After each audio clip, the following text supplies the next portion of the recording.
बिस्मिल्लाहिर्रहमानिर्रहीम। अस्सलाम वालेकुम। आज हम बात करेंगे दो अहम केसेस के हवाले से। लाहौर की सेशन अदालत आज मैदान जंग बन गई है और दो फ़रीक़ैन की आपस में जो लड़ाई है उसमें बेदरेग ईंटों का इस्तेमाल किया गया है और कई अफराद ज़ख्मी हुए हैं। बड़ी अहम तफसीलात जो मैं आपके साथ शेयर करने जा रहा हूँ और सिक्योरिटी की नालायकी और अदालतों में जो तमाशा हो रहा है डेली बेसिस पर उसके ऊपर भी हम बात करेंगे।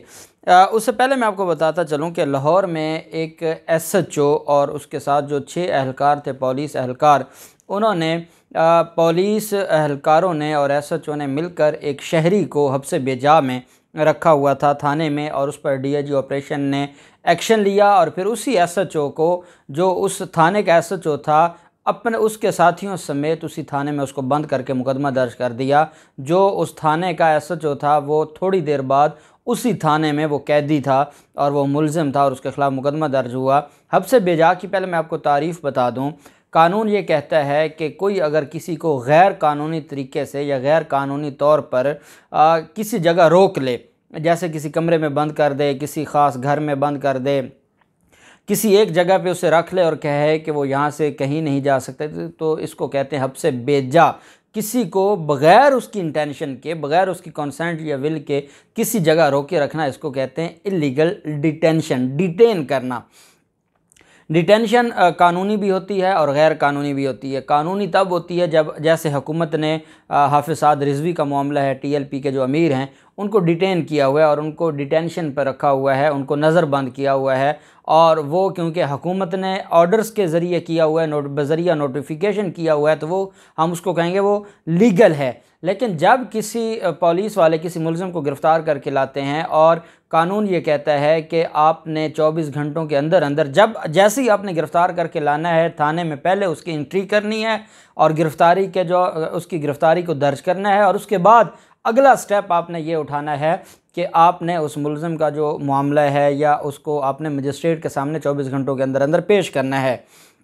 अगर पुलिस वाले किसी को गिरफ़्तार कर लाएँ और उनकी गिरफ़्तारी दर्ज ना करें, एक दिन गुजर जाए, 2 दिन गुजर जाए, 3 दिन गुजर जाएँ, चाहे वो दहशतगर्दी के मुकदमे में मुलव्वस था, चाहे वो मर्डर केस में मुलव्वस था, जब तक उसकी गिरफ़्तारी दर्ज नहीं की जाएगी और उसको थाने में रखा जाएगा तो हम कहेंगे ये गैर कानूनी तरीके से उसको हब्से बेजा में रखा गया है, इलीगल डिटेंशन में रखा गया है। तो इसका यही सूरत हाल बनी लाहौर में, और ये लाहौर के जो डिप्टी इंस्पेक्टर जनरल हैं DIG ऑपरेशन, उन्होंने एक शहरी पर तशद्दुद और हब्से बेजा में रखने के इल्ज़ाम में थाना गुलशन इकबाल के स्टेशन हाउस ऑफिसर SHO समेत 6 एहलकारों को मुअत्तल करके मुकदमा दर्ज कर दिया, जबकि मुलजमान पुलिस एहलकारों को इसी थाने की हवालात में ही बंद कर दिया। पुलिस के मुताबिक थाना गुलशन इकबाल के एहलकार 23 सितंबर को मुहाफिज टाउन के रिहायशी नवाज़ को थाना गुलशन इकबाल लाया और उसे हब्से बेजा में रखने के बाद तशद्दुद का निशाना बनाया। जो रवायती तरीक़ाकार है पुलिस का कि जब मुलज़मान को गिरफ़्तार करके लाना, उनकी गिरफ़्तारी दर्ज ना करना, उन पर तशद्दुद करना, उनसे वो जुर्म भी मनवाने, वो जो ऑफेंस हैं वो भी मनवाने जो कभी उसने किए भी ना हों, तो ये एक पुलिस का रवायती तरीका है। और जैसे जैसे सोसाइटी में जो हमारा मुआशरा है वो महज़ब मुआशरा बनता जा रहा है, वैसे वैसे ऐसे कामों की भी इजाज़त अब नहीं मिलती। पहले एक वक्त था पुलिस अपनी मर्ज़ी करती थी, अब पुलिस को इख्तियार नहीं है, और अगर कोई ऐसा मामला हो तो फिर वो SHO वाला ही मामला होगा। SHO गुलशन इकबाल लाहौर के SHO का मामला होगा कि जिसको उसी थाने में बतौर मुलज़म बंद कर दिया जाएगा। जब तशद्दुद किया गया और हब्से बेजा में रखा गया और DIG ऑपरेशन के पास इस मामले की इन्फॉर्मेशन गई और उनको बताया गया कि जो मुतल्लिका SHO हैं उन्होंने 6 एहलकारों के साथ मिलकर तशद्दुद किया है और हब्से बेजा में रखा हुआ है, तो DG ऑपरेशन ने वाक़े की इंक्वायरी की और इंक्वायरी के बाद जब ये बात साबित हो गई कि हब्से बेजा में भी रखा हुआ था और तशद्दुद भी किया था, तो उस पर जो SHO कांस्टेबल और जो SHO है कांस्टेबल नईम है और अली हसन समेत 6 एहलकारों को मुअत्तल किया, जबकि मुअत्तल एहलकारों के ख़िलाफ़ मुकदमा दर्ज करके हवालात में बंद कर दिया गया। DIG ऑपरेशन का कहना है कि शहरियों पर तशद्दुद और हब्से बेजा में रखने के वाक़यात काबिल बर्दाश्त नहीं है, ज़िम्मेदारों के ख़िलाफ़ सख्त कार्रवाई की जाएगी और किसी को मुआफ़ी नहीं दी जाएगी, ये कहना था DIG ऑपरेशन का। मैं ये समझता हूँ कि अगर पुलिस इस तरह के जो काम हैं और इस तरह के कामों में जो मुलव्वस लोग हैं और पुलिस अफसरान चाहे मुलव्वस हैं, उनके ख़िलाफ़ अगर बड़े लेवल पर कार्रवाइयाँ होती रहीं तो बड़ी तादाद में थानों में जो क्राइम है, थानों में जो जुल्म किया जाता है, तशद्दुद किया जाता है, उसका ख़ात्मा हो सकता है और लोगों का एतमाद पुलिस पर बढ़ सकता है। फिर मामला आ जाता है सेशन अदालत लाहौर में। कत्ल केस के मुद्दई और मुलज़म पार्टी आमने सामने आ गए। मुलज़मान का एक दूसरे पर ईंटों से हमला और उसमें कई अफराद ज़ख्मी हो गए।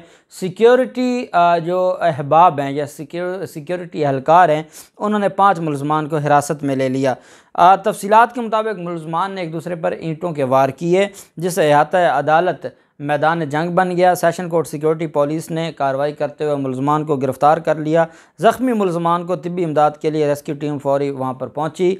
मुलज़मान के ख़िलाफ़ थाना सिटी रायविंड में कत्ल की दफ़ा के तहत मुकदमा नंबर 1286/20 दर्ज किया गया हुआ था और उसमें जब केस की पैरवी करने के लिए मुद्दई फ़रीक भी अदालत पहुँचा और मुलज़मान फ़रीक भी अदालत पहुँचे, तो वहाँ उनकी तू मैं हो गई और ये मामला चलते चलते ख़राबी की तरफ चला गया और यहाँ तक चला गया कि उन्होंने फिर पूरा जो सेशन अदालत का जो अहाता है, वहाँ पर आपको ईंटें बिखरी हुई मिलती हैं, वहाँ पर आपको जो कुर्सियाँ बिखरी हुई मिलती हैं, कुर्सियाँ तोड़ दी गई और एक पूरा वो बयान नहीं किया जा सकता, ऐसा खौफ व हिरास फैलाया गया।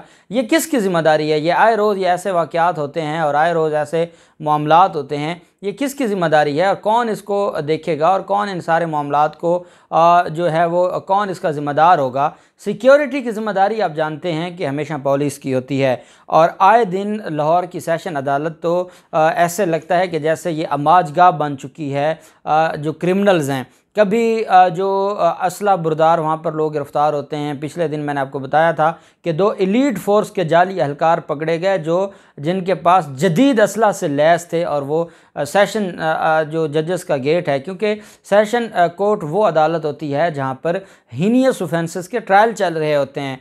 रेप केसेस में, जो मर्डर केसेस में या और जो बाकी ऑफेंसेस हैं उसके जो ट्रायल हैं वो अदालतों में चल रहे होते हैं। अगवा के मुकदमात या ट्रायल अदालतों में चल रहे होते हैं।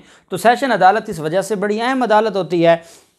वहाँ की अगर सिक्योरिटी के ये हालात हों और वहाँ पर मामलात ऐसे चलते रहें तो फिर ये मामला ख़राबी की तरफ जाता है और यही वजह है कि आए रोज़ वहाँ की जो सिक्योरिटी है उसकी नहली सामने आ रही है और उसकी जो सिक्योरिटी है उस पर सवालात उठाए जा रहे हैं, लेकिन पुलिस को जूँ तक नहीं रेंगती। CCPO लाहौर की तरफ से भी बात की जाती है, उनकी तरफ से भी बयान आ जाता है। मुतलका जो वहाँ पर सिक्योरिटी ऑफिसर हैं वो भी बात करते हैं। मैं ये समझता हूँ कि ये सिर्फ पुलिस वालों की नालायकी नहीं है, ये हमारे सेशन जज साहब की भी ज़िम्मेदारी है और लाहौर बार के सदर की भी ज़िम्मेदारी है कि वो इस मामले को देखें और इस मामले में जो लोग गिरफ़्तार होते हैं उसके बारे में कौम को बताएं कि हर दूसरे दिन जो वहाँ से असला पकड़ा जाता है, असला गैर कानूनी तरीके से असला लोग अदालतों में लेकर आ जाते हैं, उनका क्या बनता है? वो कौन लोग हैं, कौन उनके पीछे है, वो किस मकसद के लिए आते हैं? हर रोज़ ख़बर चलती है कि आज 2 लोग गिरफ़्तार हो गए, आज 3 लोग गिरफ़्तार हो गए, इतना असला बरामद हुआ, लेकिन उसके बाद कोई पता नहीं चलता कि वो केस कहाँ गया, क्या बना उसका, क्या किसी को सज़ा हुई नहीं हुई, पुलिस वालों ने पैसे लेके छोड़ दिया, क्या मामला बना। तो ये सारी चीज़ें जो हैं वो बताना ज़िम्मेदारी बनती है। यही वजह है कि मैं उम्मीद करता हूँ कि और मैं मुतालबा भी करता हूँ सेशन जज साहब से, जो लाहौर के हमारे सेशन जज साहब हैं, लाहौर बार के सदर हैं, और साथ जो CCPO लाहौर हैं कि ये मामलात अब ख़त्म होने चाहिए और ये खौफ व हिरास, वहाँ बड़े मज़लूम लोग भी आते हैं और जिनके पहले कत्ल हो चुके होते हैं वो अदालतों में पैरवी करने आते हैं और वहाँ अगर उनके ऊपर तशद्दुद किया जाए तो फिर ये मामला कहाँ तक जाएगा। अल्लाह पाक पाकिस्तान कामयाब नासिर हो। बहुत शुक्रिया। अल्लाह हाफ़िज़। पाकिस्तान ज़िंदाबाद।